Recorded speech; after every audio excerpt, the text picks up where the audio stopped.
Olá, tudo bem com você?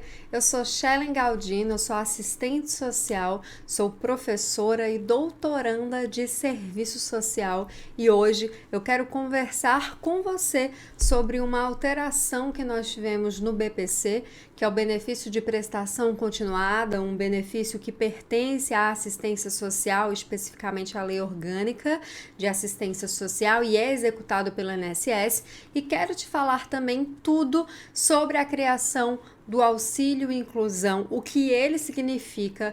Ele representa um retrocesso, um avanço. O veredito final vai estar aqui nesse vídeo, então me acompanha que eu vou explicar para você passo a passo como são essas mudanças que foram trazidas pela Lei 14.176 de 2021. Então vem comigo. Bom, explicando rapidamente, né, você já deve conhecer o BPC, o benefício de prestação continuada, é um benefício que pertence à política de assistência social em interlocução com a Previdência Social e INSS. Esse benefício, ele é voltado para pessoas com deficiência e pessoas idosas com 65 anos ou mais que estejam em situação de risco e vulnerabilidade social.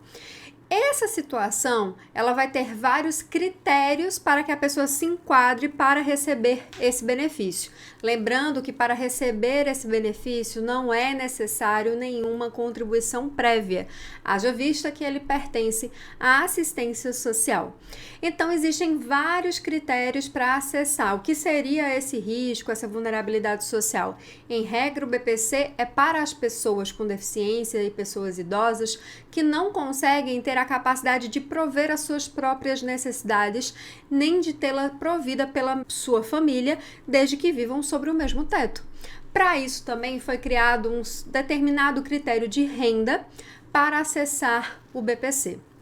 Com essa lei, ficou determinado que a regra é a seguinte: dentre todos os outros critérios, que é a relação com a família, é também a questão da deficiência permanente para pessoas com deficiência, para acessar o BPC, é necessário ter uma renda familiar mensal per capita, ou seja, por pessoa, porque per capita é por cabeça, igual ou inferior a 1/4 do salário mínimo. Então, esse é o critério atual de renda para acessar o BPC. Mas isso é cheio de controvérsias. Sabe por quê? Porque o próprio Supremo Tribunal Federal já considera que esse teto colocado pelo BPC é um teto, que é o teto de 25% do salário mínimo, é um teto que é inconstitucional. Haja vista que não é um critério econômico pura e simplesmente que pode eleger ou desqualificar uma pessoa para acessar um benefício. O que vale são outras questões também, como os gastos de saúde, os gastos que tem com medicação. Isso já era discutido no âmbito do STF e muitas pessoas que recorriam, mesmo sem se enquadrar nesse critério, elas conseguiam ser abarcadas com o direito do BPC a partir da judicialização deste direito. Teve várias mudanças. A priori, saiu um projeto da Câmara Legislativa, tem um vídeo aqui no canal sobre isso, e a Câmara colocou um outro limite mais alto para ampliar esse direito, que seria o do meio salário mínimo. Infelizmente, esse projeto de lei ele não determinou a fonte de custeio e, por isso, ele foi alvo de uma ADPF, porque não havia fonte de custeio. Então, foi para o STF, está recursando, mas, pelo visto, não vai entrar em vigor. Com a pandemia do novo coronavírus, acabou que foi inserido uma exceção para as pessoas que tenham até essa renda de 1/2 do salário mínimo em situações adversas, que seja vista a situação. Então, isso já tem, em regra é 1/4, mas em ações particulares e específicas, as pessoas que possuem até 1/2 do salário mínimo, ou seja, recebem até 50% do salário mínimo, elas vão poder receber também. Quem já judicializava já recebia. Acontece que a legislação ela foi trazendo mecanismos de tornar esses critérios mais definidos de forma legal. Bom, Poderá ser ampliado o critério de renda do BPC para até um meio do salário mínimo, ou seja, aquele é a regra de igual ou inferior a um quarto do salário mínimo, mas há situações em que, avaliado a necessidade, poderá ser ampliado esse critério de renda para até um meio do salário mínimo da renda mensal familiar per capita. Mas atenção, além do critério de renda, também será levado em consideração outros 2 critérios para a pessoa com deficiência e outros 2 critérios para a pessoa idosa. Para a pessoa com deficiência, será levado em consideração o grau de deficiência. Para a pessoa idosa, será levado em consideração a dependência que esta pessoa tem de terceiros, a exemplo de cuidadores, para o desempenho das suas atividades básicas da vida diária. Tanto para a pessoa com deficiência como para a pessoa idosa, serão levados em consideração o comprometimento do orçamento do núcleo familiar, que seja exclusivamente com gastos médicos, com tratamentos de saúde, com fraldas, com alimentos especiais e com medicamentos do idoso e da pessoa com deficiência que não são disponibilizados gratuitamente pelo SUS, ou com os serviços não prestados pelo SUAS, que é o Sistema Único de Assistência Social, desde que comprovadamente necessários à preservação da saúde e da vida. Então, nós temos aqui de uma forma bem definida, bem criteriosa, quando que vai caber a ampliação desse critério de renda do até um meio da renda familiar para ser levado em consideração para conceder o BPC. Esse grau de deficiência aqui eu quero destacar para vocês porque a Lei 14.176 também traz algumas mudanças com relação a isso. Ela traz, por exemplo, que será criado um instrumento de avaliação biopsicossocial para avaliar esse grau de deficiência. Enquanto não se tem esse instrumental, esta avaliação ela poderá ser realizada da forma como ela é realizada hoje, pela Perícia Médica Federal do INSS e pelo Serviço Social do INSS com seus devidos instrumentos. Outro fator importante está aqui nesse comprometimento do orçamento do núcleo familiar. Como isso, afinal, vai ser definido? Para avaliar essa questão do comprometimento da renda com esses gastos aqui, que isso vai ser levado em conta, vai ser criado, na verdade, um parâmetro de valores médios gastos nessa situação. Então, nós temos aqui, na verdade, uma padronização, o que oculta a individualização das pessoas idosas e com deficiências, porque elas serão equiparadas por valores médios, como se elas tivessem as mesmas necessidades, não é mesmo? E sobre a avaliação do grau de deficiência, não acabou não, viu?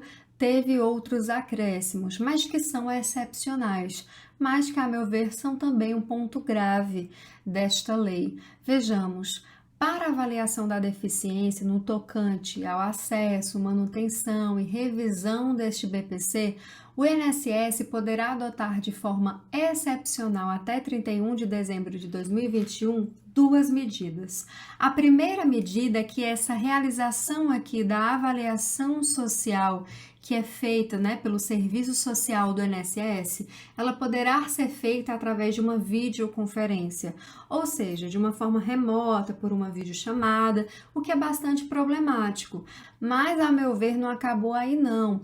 A segunda medida fala o seguinte: para concessão ou manutenção do BPC, aquela avaliação a cada 2 anos, a qual o BPC passa, a avaliação social ela será realizada mediante uma aplicação de um padrão médio. Isso me deixou bastante desconfiada, porque a minha interpretação deste ponto, e eu espero que esteja errada, é que em casos de concessão à manutenção, que ora, desde que tenha sido realizada a avaliação médica, está garantida, e constatado o impedimento de longo prazo para essa pessoa com deficiência, poderá ser aplicados nesse caso como uma forma de agilizar também um padrão de avaliação social, a partir de um padrão médio. Como vai ser esse padrão médio? O que é esse padrão médio? Não está claro por enquanto. deve vir posteriormente alguma regulação sobre isso, mas eu presumo que seja algo que padronifique a avaliação social e que, mais uma vez, afaste o profissional do serviço social dessa avaliação social, a tornando mais um pouco rígida e burocrática. Mas é importante destacar que a Lei 14.176, ela vai trazer aqui para este ponto que isso só é válido, essa aplicação do padrão médio da avaliação social, em casos de concessão e de manutenção do BPC. Se for para indeferir, se for para cessar o acesso ao BPC, isso é vedado, não pode usar essa avaliação de padrão médio. Vai ter que ter, de fato, a avaliação social desse grau de deficiência.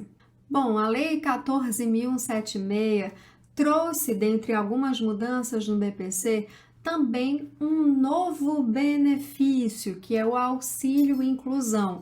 Este auxílio, ele é especificamente para a pessoa com deficiência. Nós vimos que o BPC é para a pessoa com deficiência e também para a pessoa idosa.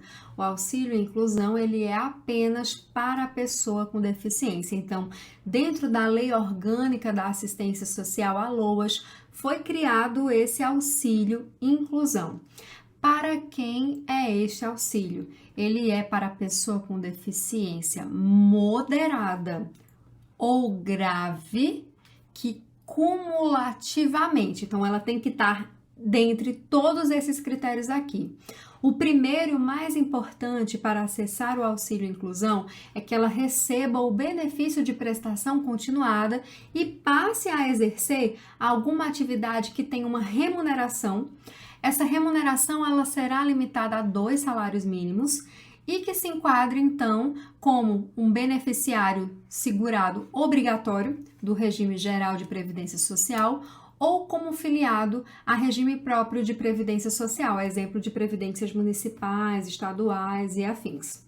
Então, esse benefício do auxílio inclusão é para pessoas com deficiência que, recebendo o BPC, passam a exercer uma atividade remunerada, desde que com essa limitação aqui de até 2 salários mínimos.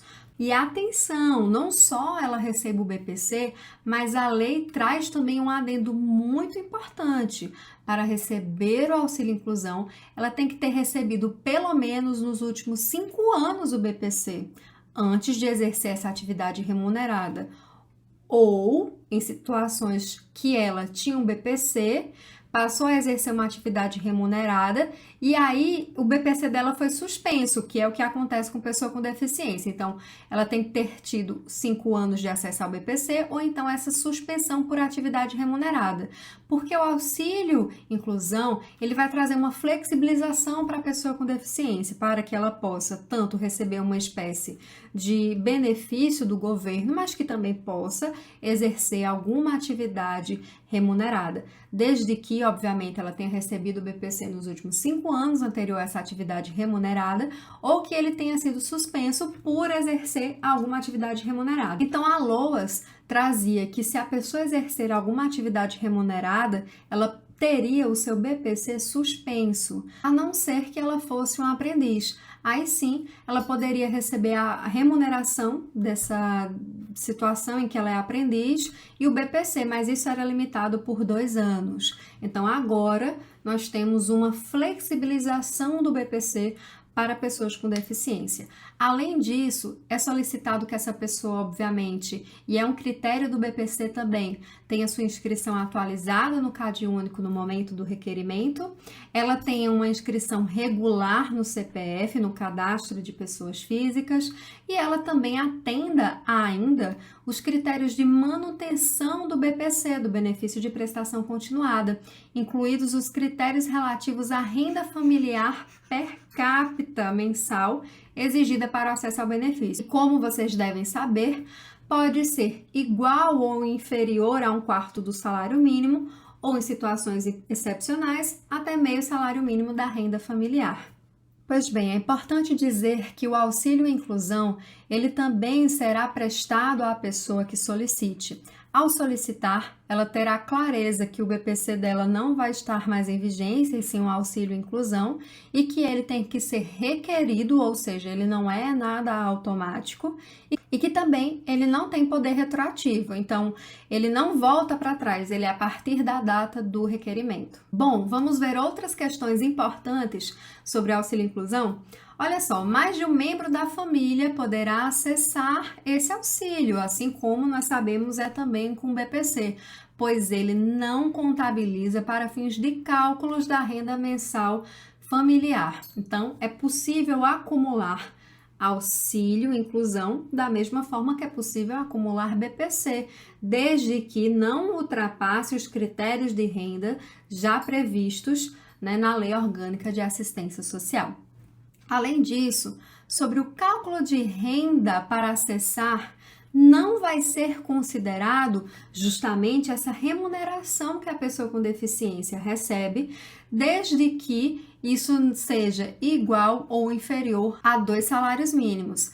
Agora, se ultrapassar de 2 salários mínimos, isso vai ser levado em consideração no cálculo do acesso do BPC e, consequentemente, do auxílio inclusão também.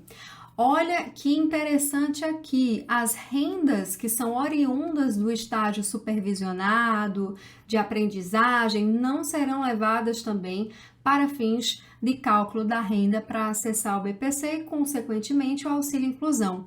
E qual o valor desse auxílio? Segundo a Lei 14.176, o valor do auxílio inclusão é de 50% o valor do BPC. Nós sabemos, não é, que o valor do BPC é de 1 salário mínimo, portanto, o auxílio inclusão é 50% do salário mínimo, a metade. É importante dizer que, assim como o BPC, o auxílio inclusão, ele não gera um abono anual, que é um pagamento do 13º, como popularmente é chamado, como ocorre com a aposentadoria. Além disso, o auxílio inclusão, inclusive, não pode ser acumulado com o BPC, tá? Então, a pessoa que recebe o auxílio inclusão, ela não pode receber junto o BPC, de forma nenhuma. Ela não pode receber prestações a título de aposentadoria, pensões ou de benefícios por incapacidade pagos por qualquer regime de previdência social e nem pode receber seguro-desemprego de forma acumulada também com o auxílio inclusão. E para finalizar a nossa aula sobre auxílio inclusão, eu trouxe mais algumas informações importantes. Vejamos, no prazo de 10 anos, o governo ele vai reavaliar, ele vai revisar esse auxílio inclusão para ver se ele permanece e, portanto, pode ser tanto aprimorado como ampliado, mas a regra é que ele será revisto em 10 anos. Uma outra coisa é que ele começa a valer dia 1º de outubro de 2021. Então, dia 1º de outubro de 2021, nós teremos a vigência e o início do auxílio inclusão. E no tocante ao que eu já disse para você, mas eu quero reforçar, é que para receber o auxílio inclusão tem que ter recebido o BPC nos últimos 5 anos anteriores ao exercício dessa atividade remunerada de até 2 salários mínimos. Então, este é o auxílio inclusão. Se você gostou dessa aula, deixa o seu like aqui pra gente, se inscreva no nosso canal e comente aí se ficou alguma dúvida, porque eu vou responder você, tá bom? Então é isso, a gente se vê aqui no canal em outros vídeos. Deixa aqui sugestões também e até a próxima.